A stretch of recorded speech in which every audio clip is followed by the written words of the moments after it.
I was sitting in the doctor's waiting room when my phone rang. My only daughter's voice was cold as ice. "Mom, we're going on a trip to Europe tomorrow. I already sold your beach house and your car. We needed the money. Bye." 45 years of raising her. 45 years of sacrifice. And she discarded me like garbage with a 2-minute phone call. But I smiled in that waiting room because there was something my dear daughter didn't know. My name is Antonia Brooks. I'm 71 years old, and I had a secret that would change everything. I'm glad you're here. If you're watching this video, give it a like, subscribe to the channel, and tell me in the comments where you're hearing my revenge story from. I want to know how far it's reached. Let me take you back 6 months to the morning that changed everything. My husband Robert died of a heart attack right at our breakfast table, the same table where we'd shared coffee and dreams for 45 years. His last words were, "Good morning, my love," just like every morning before. After the funeral, Angela became the perfect daughter she visited 3 times a week, sometimes more. She helped me with the funeral arrangements, accompanied me to the grocery store, even organized all of Robert's paperwork. She seemed genuinely concerned about my well-being. "Mom, you need to take better care of yourself now that you're alone," she'd say, with that smile I interpreted as pure love and concern. She'd make me tea, bring me flowers, listen to me cry about missing Robert. She even suggested I see a doctor for a general checkup. "You can't neglect your health now, Mom. Dad would want you to take care of yourself," she'd say with what I thought was love. But it was convenience. That beach house she sold? Robert and I bought it when Angela was 15 with blood, sweat, and sacrifice. Every summer we'd go there building memories, celebrating birthdays and Christmases. Angela would bring boyfriends, then her husband, Edward, a man who always saw me as a nuisance. And that old Ford pickup truck she sold for pennies? Robert had bought it used 20 years ago, but he loved that truck like his own child. Every Sunday morning, religiously, he'd wash it, wax it, check the oil, clean the interior. He always parked it in the same spot under the big oak tree to protect the paint from sun damage. His scent still lingered on the seats.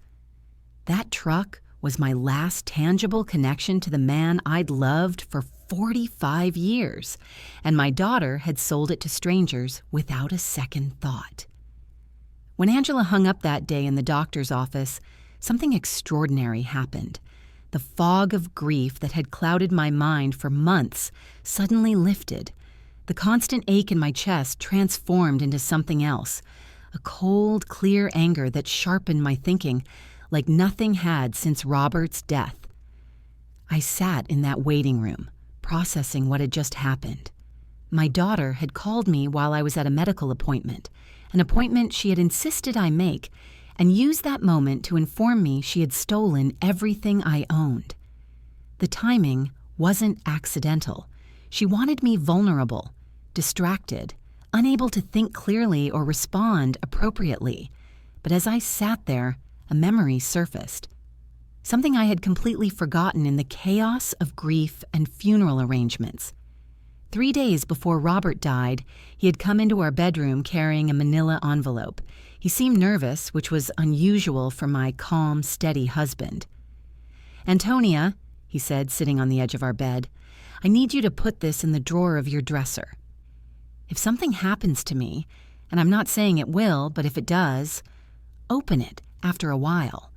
But only when you feel ready. Promise me you won't open it while you're too deep in grief to think clearly." He kissed my forehead. "Just promise me." "I promise." I put the envelope away without much thought. After the funeral, with so much grief and so many arrangements to handle, I simply forgot it existed. But sitting in that doctor's office, betrayed and abandoned, I remembered. The nurse called my name. The examination was routine: blood pressure, heart rate, basic questions about my health. The doctor, a kind woman about Angela's age, told me I was in remarkably good shape for my age. "You just need more rest and better nutrition," she said. "Grief takes a tremendous toll on the body. Do you have family support?" "I thought I did," I answered honestly. I left the medical building and I walked slowly to the bus stop. I no longer had a car, according to my daughter. But as I waited, I couldn't help but smile. There was something poetic about all of this, but she had underestimated her mother. More importantly, she had underestimated her father. Robert had always been a man who planned ahead, who thought 3 steps beyond everyone else. If he had left me an envelope with specific instructions about when to open it, there was a reason. That night, I went straight to my dresser. The manila envelope was exactly where I'd left it, my name written in Robert's careful handwriting. My hands trembled as I opened it. What I found inside took my breath away. Legal documents, property deeds, bank certificates, and a handwritten letter from my beloved Robert. My dear Antonia, if you are reading this, I am no longer with you. Forgive me for not telling you everything while I was alive, but I wanted to protect you from worries. Over the years, I invested our savings in properties and businesses. We don't just have the beach house. We have 6 other properties, including the apartment building where Angela and Edward live. We also have shares in 3 companies. You are rich, my love. You always were rich. But now you are on paper, too. I couldn't breathe. Robert had been a bus driver for 40 years, but apparently he'd also been a brilliant investor. Every penny we saved, every sacrifice we made, he had multiplied in silence. There were deeds to houses in different neighborhoods, a downtown condo, a small coastal motel, and the 20-story apartment building where my daughter lived. Robert had been the silent owner for 10 years, but everything was in the name of a company I'd never heard of. And I was the sole heir of that company. I didn't sleep that night. I walked through our house, touching furniture, looking at family photos, seeing everything with new eyes. The house I thought we'd have to sell was actually the least valuable of my properties. The financial stress I'd been worrying about was completely imaginary. But more than the money, I felt Robert's presence in every document, every carefully planned investment. He had been preparing to take care of me even after his death, building a security net I never knew existed. The next morning, Angela called again. This time, her voice was softer, more manipulative. "Mom, how are you? I wanted to tell you we already transferred the money from the house and the car. We deposited your share into your account, my share, of my own belongings." "It's not much," she continued, "but it'll help you live for a few months while you look for something smaller. We obviously weren't going to leave you with nothing. We gave you 30%. That's fair, right? 30% of a house I actually owned through my company. How generous of them. We need the money for our investment in Europe. Edward has an incredible business opportunity over there." Edward. The man who had never worked an honest day in his life, who lived off his wife's trust fund, who'd always treated me like an inconvenience at family gatherings. "And when do you leave?" I asked, keeping my voice calm and defeated. "This afternoon. Our bags are already packed. We'll be gone for at least 6 months, maybe more if the business goes well. But don't worry, Mom. When we get back, we'll help you find a small apartment. Something that fits your needs. Something that fits my needs." As if she had any idea what my needs were. "Okay, Angela. Have a safe trip." "Oh, Mom, I knew you'd understand. You've always been so compassionate. We love you so much." And she hung up, leaving me holding a phone and a revelation that would change both our lives forever. I immediately called Mr. Peterson, the lawyer who had handled Robert's will and funeral arrangements. He was an older gentleman, probably in his 70s, who had known Robert for decades. "Mrs. Brooks, it's good to hear from you. How are you managing?" "I'm doing well, Mr. Peterson. I need to see you urgently. I found some documents from Robert that I don't quite understand." "Of course. Can you come to my office tomorrow morning?" "I'll be there." Angela thought she was so clever, manipulating her grieving mother, stealing her inheritance, abandoning her for a European adventure. But she had no idea who she was really dealing with. For the next several weeks, I lived a fascinating double life. During the day, I was the poor, abandoned widow everyone in the neighborhood pitied. I'd walk to the corner store, count my change carefully, accept sympathy from neighbors who brought me casseroles and offered to help with groceries. "Oh, Antonia," my neighbor Aurora would say, shaking her head sadly, "I can't believe Angela left you like this. After everything you did for that girl." I'd smile sadly and thank her for her concern, all while knowing I could buy the entire neighborhood if I wanted to. But in the evenings, I was a different person entirely. I met with Mr. Peterson, reviewed my extensive portfolio, and began the process of reclaiming everything Angela had stolen. The beach house sale was fraudulent. She had no legal right to sell property she didn't own. We could nullify the sale and recover the house immediately. "Should we press charges, Mrs. Brooks?" Mr. Peterson asked. "What your daughter did constitutes fraud and elder abuse." "No," I said firmly. "I want to handle this differently. I want everything to remain secret for now. Can you help me do that?" Mr. Peterson looked curious, but nodded. "You're my client." "What do you need?" "I need you to quietly recover all my stolen property.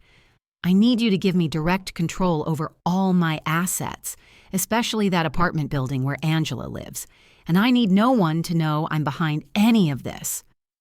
It will take a few weeks, but it's completely doable." Perfect. Meanwhile, through Aurora's neighborhood gossip network, I learned that Angela's European adventure was not going as planned. Edward, it seemed, had been lying about everything. There was no business opportunity in Europe. He had simply wanted to escape the massive debts he'd accumulated through gambling and bad investments. Worse, he had been taking out loans using Angela and Edward's apartment as collateral, an apartment he didn't actually own since I owned the entire building. "The banks are investigating," Aurora told me over tea. "Apparently, Edward forged some documents. And now Angela is stuck in Europe, probably finding out that the man she trusted has been lying to her about everything. It was almost too perfect. Angela had betrayed me for a man who was betraying her. She had sacrificed her family for someone who had been using her all along." 3 weeks later, Mr. Peterson called with an update. "Mrs. Brooks, I have news. Your daughter just arrived at the airport. Alone." "Alone?" "Yes. Apparently, Edward stayed in Europe. There are rumors they had a very big fight, and he ran off with another woman, someone much younger." I wasn't surprised. Edward had always been a coward who abandoned ship at the first sign of trouble. "Did you send the eviction notice?" "It's being delivered today." She should receive it within the hour. I hung up the phone and felt a mixture of anticipation and sadness. Angela was about to receive her first real lesson in consequences. She would discover that actions have price tags, and some debts come due when you least expect them. For weeks, I watched Angela struggle with decisions she'd never had to make: how to stretch money for food, how to look for work with a ruined credit history. She took a night job cleaning offices. My daughter, who'd once lived in luxury, was now scrubbing floors. But something beautiful happened. She found dignity in honest work. She helped her co-workers. She learned the value of every dollar earned. Meanwhile, Mr. Peterson worked behind the scenes. We recovered the beach house, nullified the fraudulent sales, and gathered evidence that Edward had forged Angela's signature on loan documents.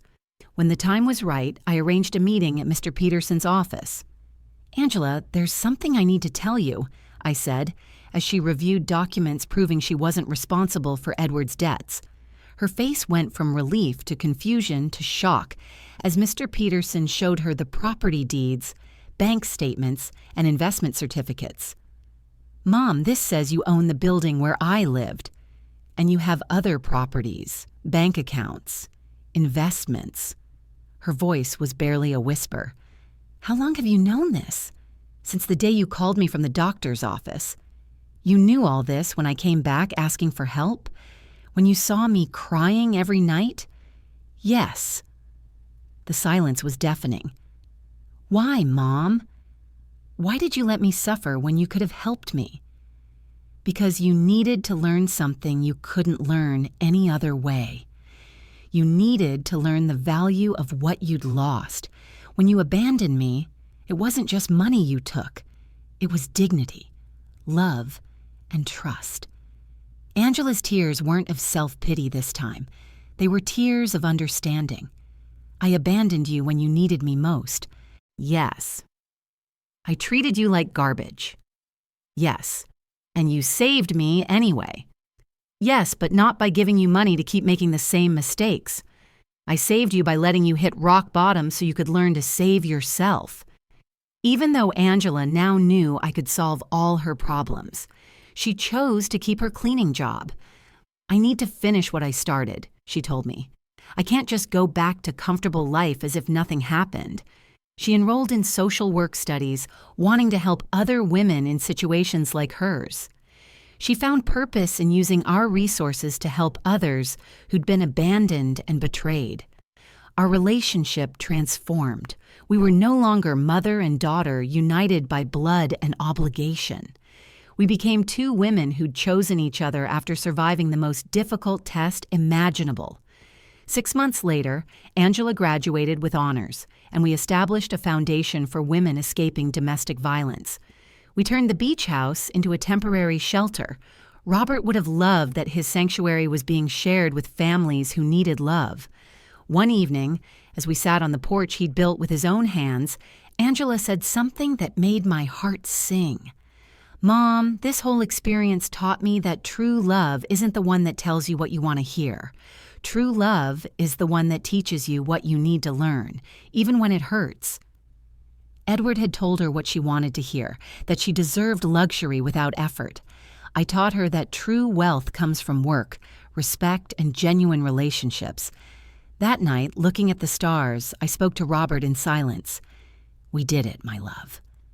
Our daughter finally understood what truly matters. And for the first time since his death, I felt him answer. I always knew you would. You're both stronger than you think. Justice had arrived not as revenge, but as education. Not as punishment, but as transformation. In the end, we'd both gained something more valuable than money. We'd gained an authentic relationship built on a foundation that no crisis could destroy. Sometimes the greatest act of love is allowing someone to fall so they can learn to fly on their own wings. What did you think of Antonia's story?